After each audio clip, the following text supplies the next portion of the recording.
So the idea, I'm going to say it, the idea came from the fact that you and I have been working together now for 12 months at the uni. Yeah. We're constantly talking, correct me if I'm wrong, we're constantly talking about projects that we want to do on the side. Yeah. Like passion projects, more fun, creative stuff, because we shoot a lot of corporate work.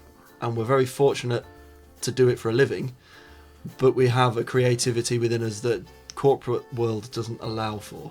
Yeah, I'm going to be really annoying. Is that better? Yeah, I'm just going to pretend it is. It just feeds my OCD. Okay, right. Anyway. So there's that element of it, and your background has been cinematography, hasn't it? So it's been filmmaking rather than corporate stuff. It's filmmaking. Well, it has been corporate as well, but I used to work with a friend of mine, and we used to do customer and staff conferences every year for like 3 or 4 companies. Every year, same thing, same format. Really bland. The money was okay, but it was constantly frustrating because there's no creativity. Like I think we find creativity in the jobs we have because we love our jobs. Yes. But there's kind of a burning energy we have. I think we can both agree on that we can't quite what's the right word? Can't really feed. Yeah. Because you just think I personally get constantly frustrated that I don't have an outlet. But I've done film festivals, I've done all sorts of podcasts all online, but it's more like curation of other people's work, and I kind of want to get away from that now. I love it. I love the people I've met and the friends I've made and the filmmakers I work with, but it's time for something else, time for a change. And I think that's where I kind of come in with it a little bit, because I completely empathise with everything you've said. If you've got this creative burning desire to make something, you want to implement it into the work you're doing day to day, but you can't because there's guidelines that CI we've got to follow, there's certain deadlines, there's restrictions, there's a whole heap of stuff that stops you kind of fully flexing that creativity. Yeah, absolutely. And my background is nothing like yours. I'm just an idiot that did marketing, that picked up a camera. And I've just, picked up a camera and started teaching myself the basics, and been really fortunate in the sense that I've got a job doing it. Yeah. And I want to get to a point where I can flex my creativity, learn more, do more. Yeah. And you've got a load of experience that I would like to kind of harness or harness and build your own kind of experience. Yeah, and breathe it's within. The same thing with. It's the same thing with you with not necessarily camera work stuff, because that's just the technical stuff. It's how you work, and when you see someone else and how they work, how do I get to that point, or how do I do that? It's not trying to mimic the person, but it's trying to develop it in your own exactly way, and that you've got a skill set that I haven't got. So you've got an eye for the cinematics, the way things sort of the narrative, basically the storytelling. Yeah. And all my experience has been within marketing, content creation. Get it done quick, dirty, fast, get it out. We need to get leads, we need to start generating some income off the back of XYZ. Yeah. And I want to just kind of flex that creativity a bit more. And it also comes from the fact that this year I'm taking more of a leaf out of inspirational quotes, shall we say. I'm trying to... Are they painted on your bedroom wall? They're all over my LinkedIn feed. I've basically got onto LinkedIn a little bit more this year, and I'm seeing a lot more people posting corporate prophecy. But there's an element of stuff within that I can buy into, which is the whole, like, just do something attitude. I can keep sitting there saying, I wish I had the time and energy to make a film. Yeah. I've got a child, I've got work, I've got other responsibilities. There's loads, and, there's always going to be something in the way. So I said to you, didn't I, one day, we just need to sit down at yours and do this. I feel like, I'm not going to try and blame others, but I've got gas. Gear acquisition syndrome. I've got gas. I'm so glad you got that.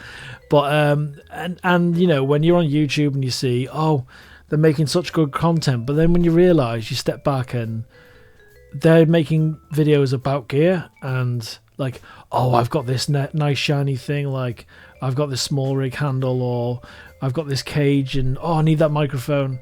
Yeah, but why are you even using it? And I'm at a point now where I've got all the gear, no idea, but I do have an idea. Yeah, you've got the idea. That's what Setup and Shoot's about. Yeah, that's kind of feeds into this nicely, I think. Like, I can jump off that. You've got all the kit, and you've done that thing where you've watched the YouTube videos and you're like, I must have this and I must have that. Yeah. I've not done that. I've intentionally held back and just bought the bare minimum things that I need. Yeah. I want to maximise... You buy them when you need them. Yeah, I want to maximise the kit that I've got to a point where I'm happy that I can get the very best out of it without going any further. Yeah. But as a result of that, I also think that you've got so much kit that we need to go out and make some stuff with it. We need to go out and actually start utilising that stuff. I've come to a point now where oh yeah, I've got everything I need to make anything. Or then I see someone like, I'm going to shout out to a filmmaker called Ryan Henderson. He made a short film for a festival I was the kind of director of, called Flash. He had a basic slider, a 70D, and he made a great short film. But his cinematography, and we'll kind of throw it up here at some point, a clip of it in the show.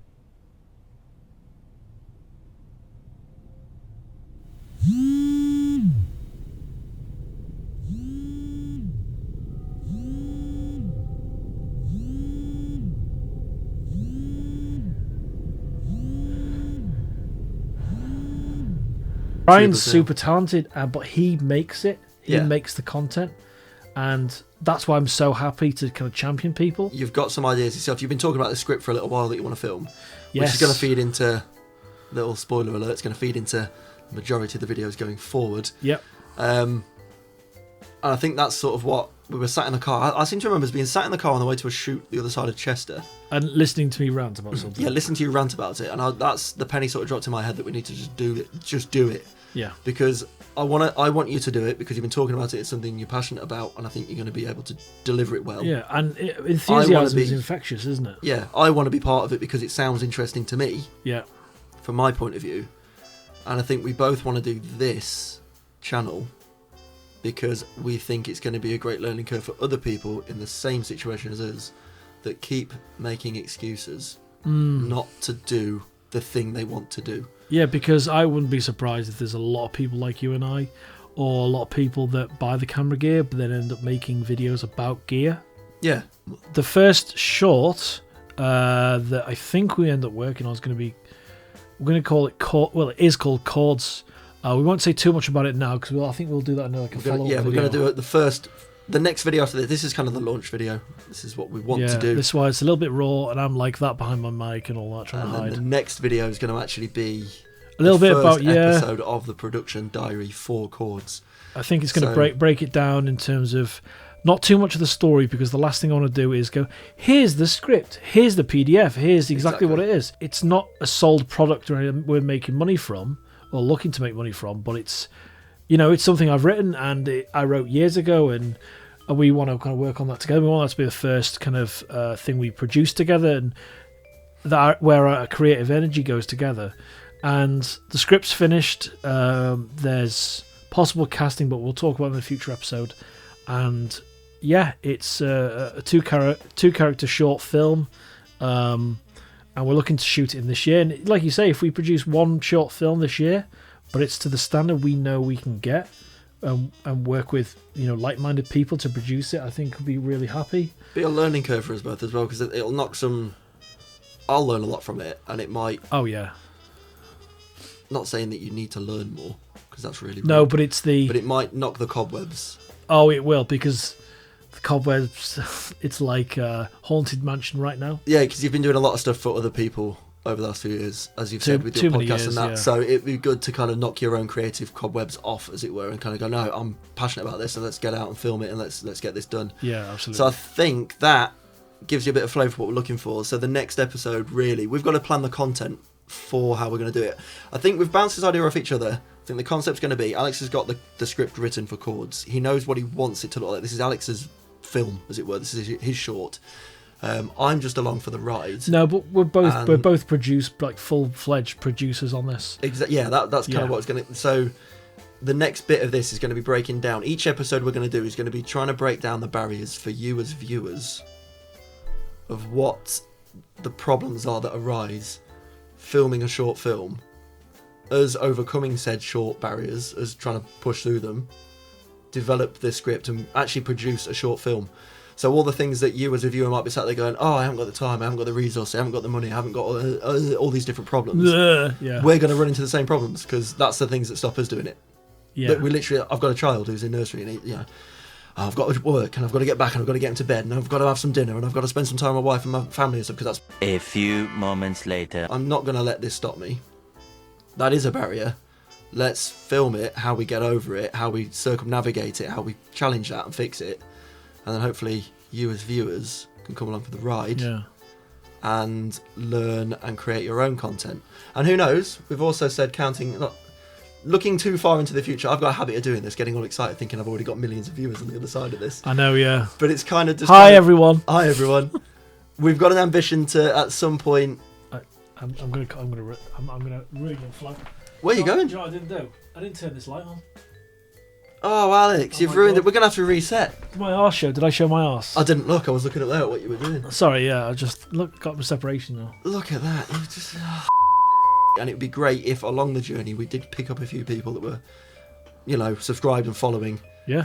And wanted to get involved along the way. We could have you in here with us if you wanted to come up. Definitely. There's a lot of scope that we want to go with. There's basically. scope, and there's YouTube as a platform and website. We've got a domain name for us, and we're not going to fully here's everything for. I was going to say shut up and shoot. Shut up and shoot. Maybe that'd be a good one. maybe that's a better that's name. A spin-off. We have to get a domain name for that now. Shut up and shoot. That's another £70 a year.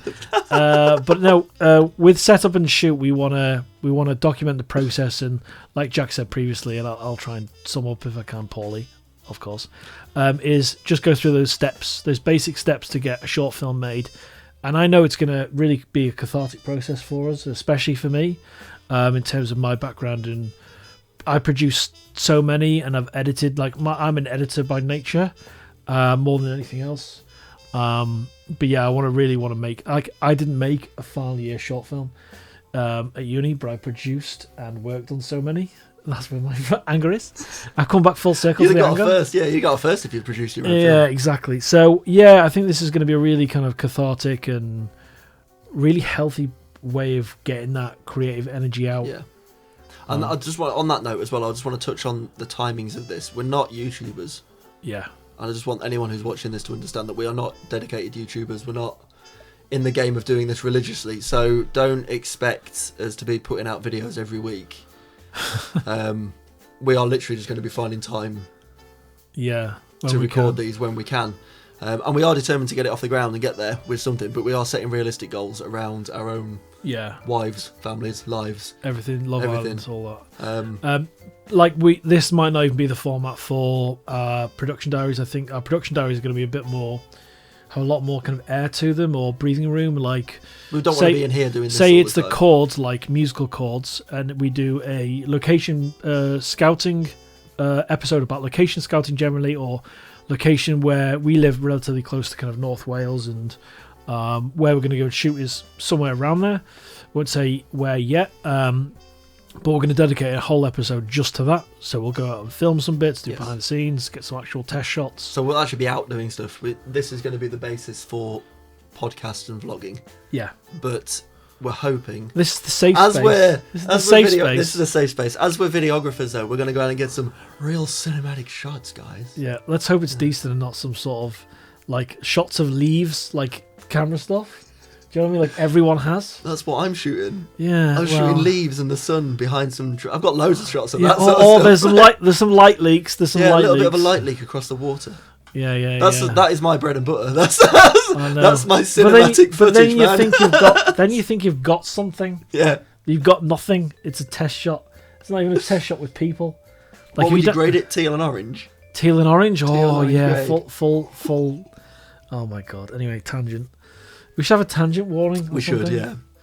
But that's the point of it. I think we've summarised it, and I think that's probably enough. People have watched us now for 20-something minutes. 22 minutes, 16 seconds, 17 seconds, yeah. So I think that summarises what Shut Up and Shoot is all about. Damn it, we got the wrong domain name. I paid so much for this. But yeah. So yeah, I think what we might do now is... Like and subscribe, everyone. Yeah, do all the like and subscribe stuff. Give us a thumbs up. We should have done that at the beginning. It makes all the difference. We should have done that at the beginning. So, any sponsors out there who have got kit that might want to give us anything, there's a big empty space we've left here intentionally. Yeah. If you want to buy this space. If you want to buy this virtual space on this wooden cabinet, please. Put your product there. Yeah. You know, it would be really funny if we do a Bewitched and we jump into McDonald's t-shirt. There's like a big McDonald's bag on the back there. Oh my god, yeah. My belly would even be bigger at that point, yeah. Yeah, this episode is sponsored by McDonald's. Yeah, bloody hell. It'd be Squarespace. You know what? You and I end up with an episode talking about selling out. And we end after 6 episodes. We sold out just for one sponsor. Yeah, episode 6. This episode is sponsored by Squarespace. Yeah. Please subscribe to Shut Up and Shoot. It's so good. Please subscribe to Set Up and Shoot, and you can find more at find similar information copied over. Are you doing the terms and conditions at the end of an advert? No, I'm horrific at this. Whenever I work with like Michael Chan, he's a really good actor friend. He nails the kind of end thing. Terms and conditions apply. Offer only available. He does January, voiceover stuff. December, Yeah, 2023. We're on Instagram at Set Up and Shoot. We're on Twitter on Set Up and Shoot. Down here somewhere. Put them down there. Yeah, we've got no links to go like that yet in the video like that. Later on, maybe. Please let us know how we're doing. Bye bye everybody. Bye bye. Cheers. Bye bye. That was great. Yeah.